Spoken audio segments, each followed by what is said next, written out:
selamat pagi Sobat Smart. Berjumpa kembali dengan Prabu Bicara. Saya Irin dan rekan saya Nadia. Jadi Sobat Smart, pagi hari ini kita akan mendiskusikan sesuatu yang sedang kekinian di bidang pengembangan kompetensi sumber daya manusia. Bener banget, jadi kita bakal diskusi terkait perubahan mindset dari training menjadi learning nih. Betul.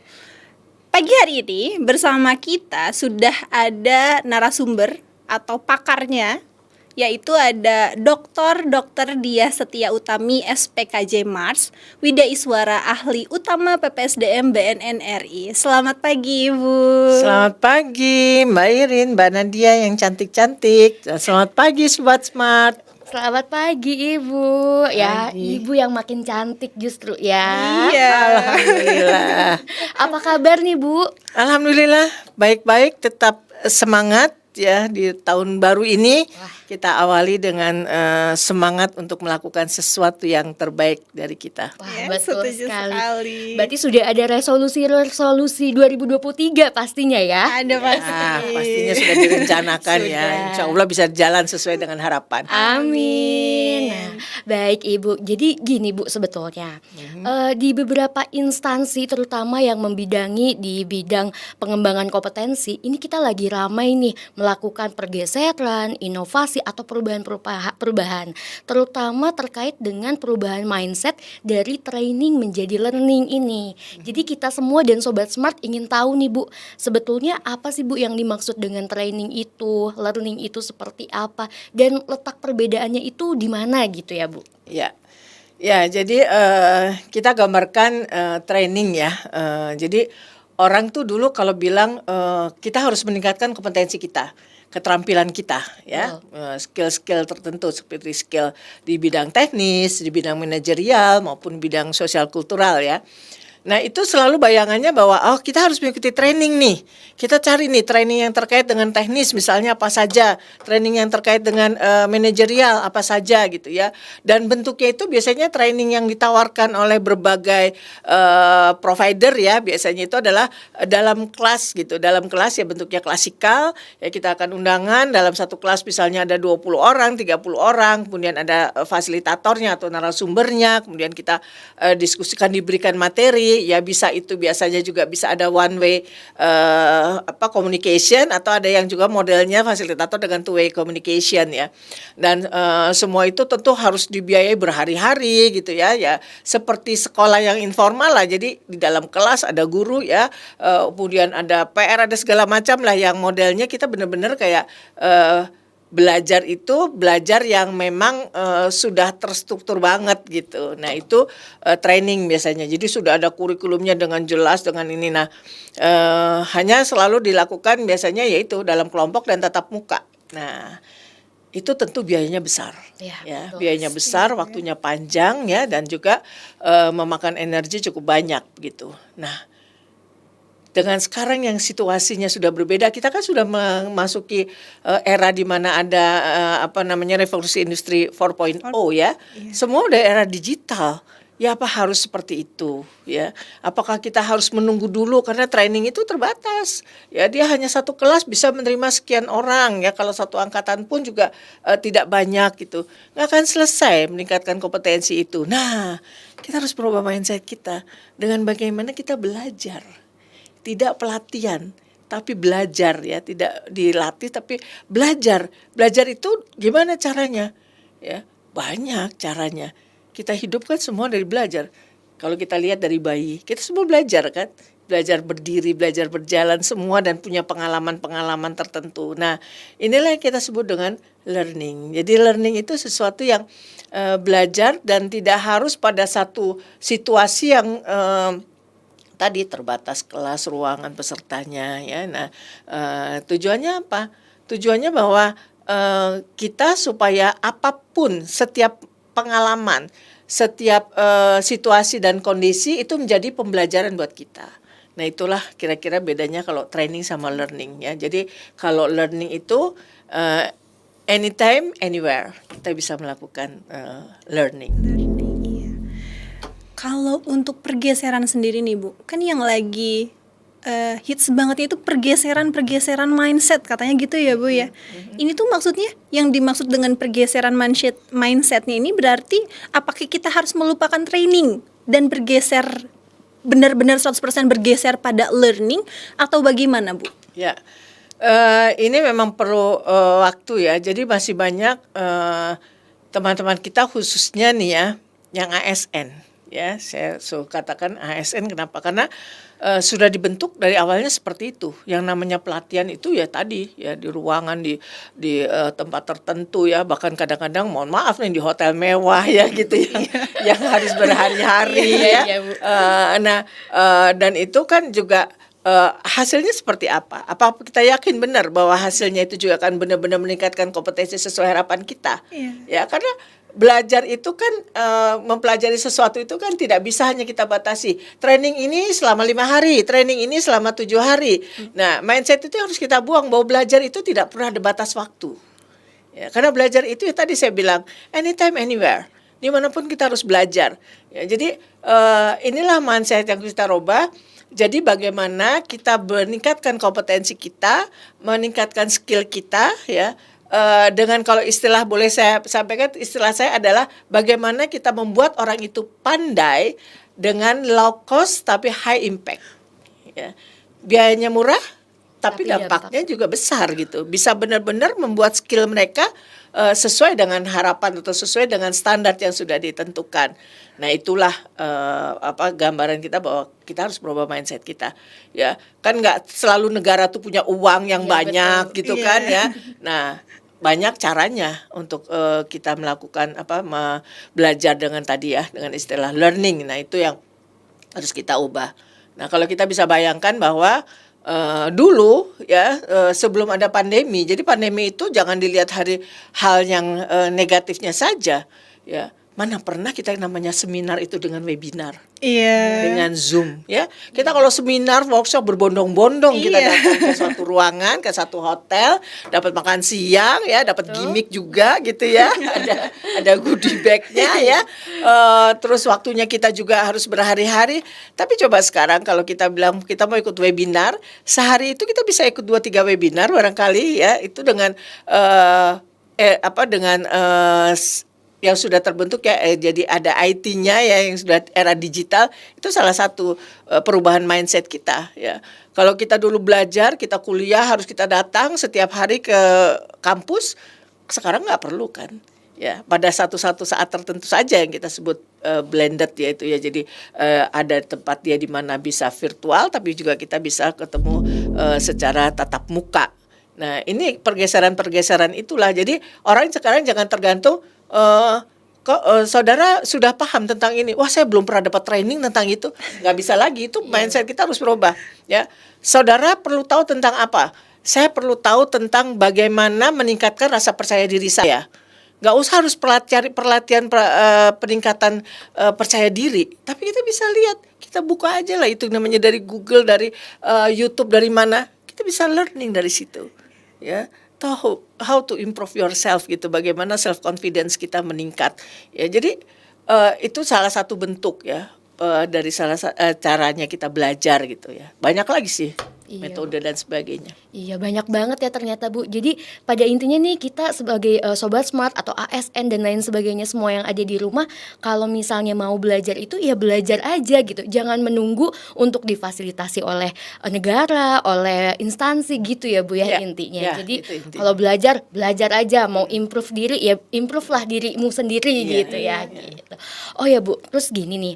Karena kan perubahan mindset itu tidak mudah ya Bu ya, apalagi juga karena terbiasa harus disuapi atau terbiasa difasilitasi.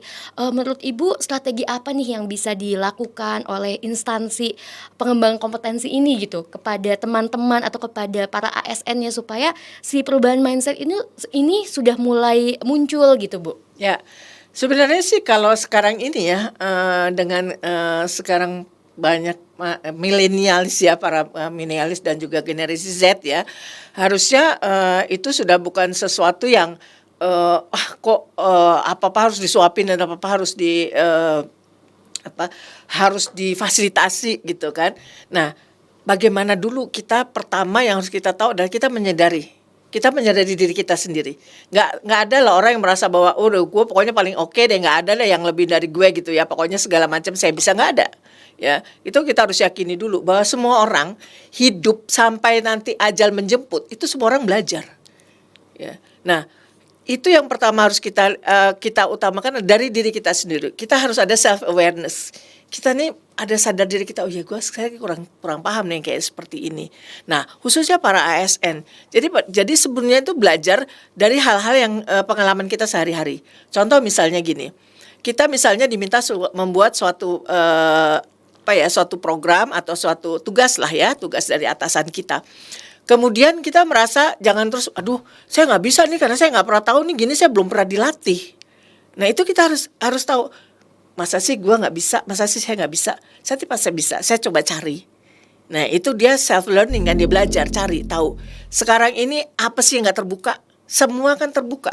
Dunia ini kan udah nggak ada batas gitu ya, semuanya tuh kan without wall, udah nggak ada tembok-tembok. Nah itu yang harus keluar dulu dari diri kita. Jadi kita harus punya pemahaman tentang diri kita bahwa kita ini masih banyak yang harus kita miliki keterampilan itu, dan tidak harus menunggu.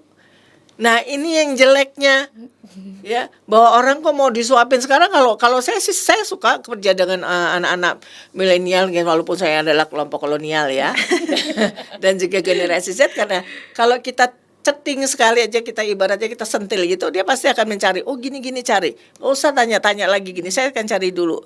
Kemudian dari hasil itu adalah kita diskusikan.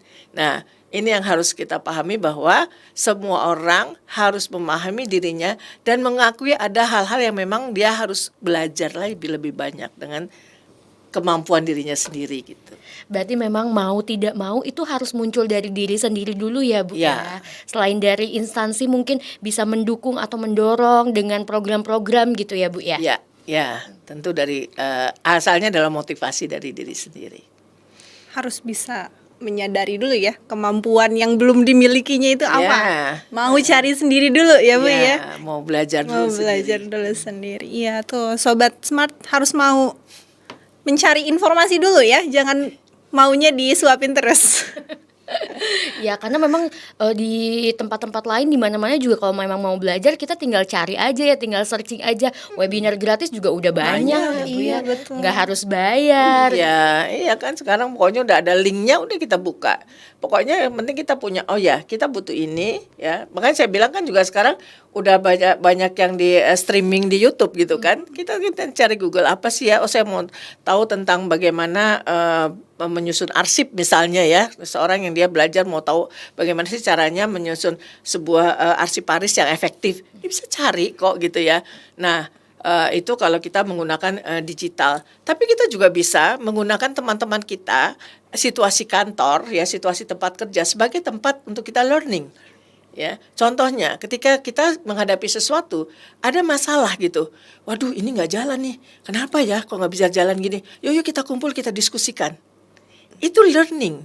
Ya, itu part of learning gitu. Bahwa dia dengan berdiskusi itu, oh nih coba kita cari deh.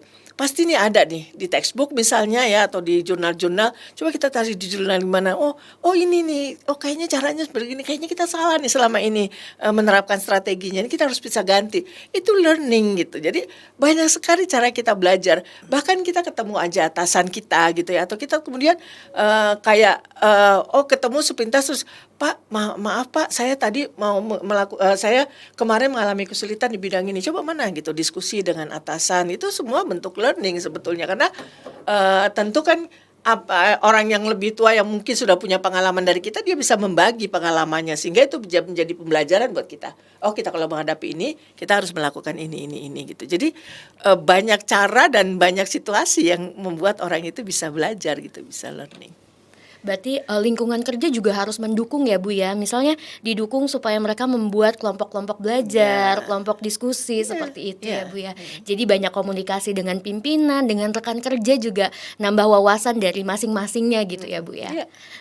Terus Bu satu lagi nih Bu, kalau terkait dengan manfaat nih yang diterima, kalau untuk diri sendiri sudah jelas nih, ketika kita improve sendiri otomatis skill kita meningkat. Tapi kalau manfaat dan manfaat yang diterima sama instansi instansi, misalnya perubahan mindset ini dijalankan oleh semua pegawai, terus semuanya mau belajar, nanti instansi pengembangan kompetensi itu dia akan seperti apa ya Bu nantinya?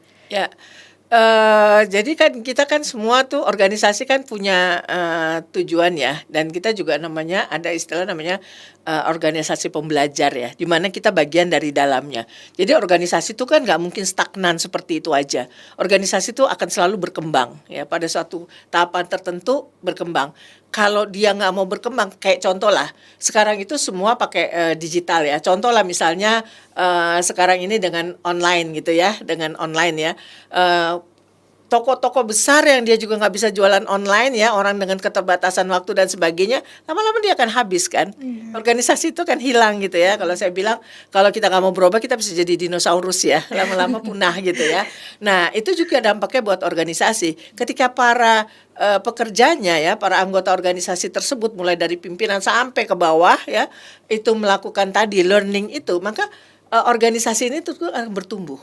Ya, dia akan menjadi lebih besar dan dampaknya tentu sesuai dengan tujuan organisasi tadi. Ya, dan jelasnya kan kita bisa memberikan, misalnya lah kalau kayak kita misalnya di PPSDM ya, berarti kan kita orang yang memang bisa punya kompetensi untuk memberikan layanan di bidang pengembangan sumber daya manusia. Bayangkan kalau kita ini di sini bekerja sebagai pusat pengembangan sumber daya manusia, tapi kita sendiri nggak berkembang. Kita sendiri udahlah gitu-gitu aja.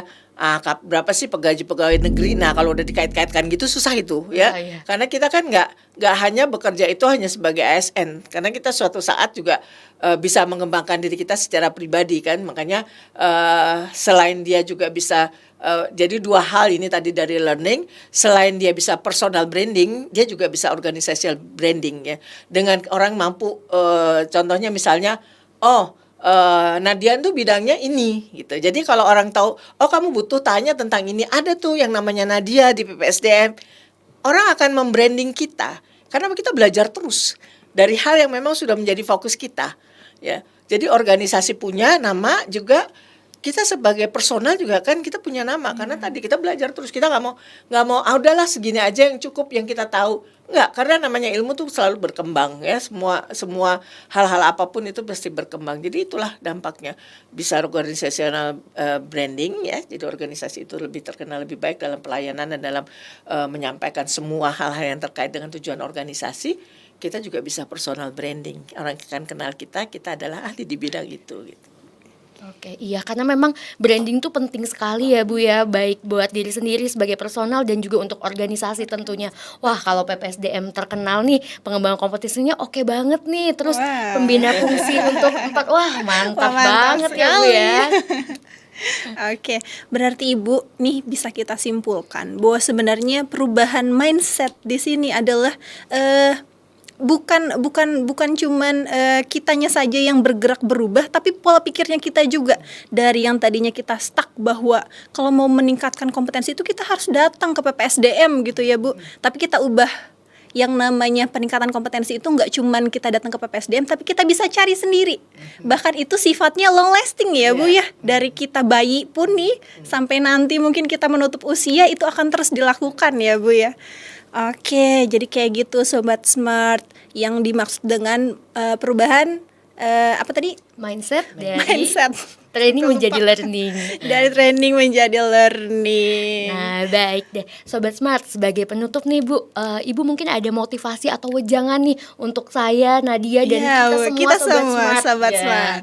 Oke, ya Sobat Smart, jadi saya ingin menyatakan bahwa tadi ya, bahwa kita memang long lasting study lah kalau kita belajar itu, tapi cara belajar kita harus kita ubah ya.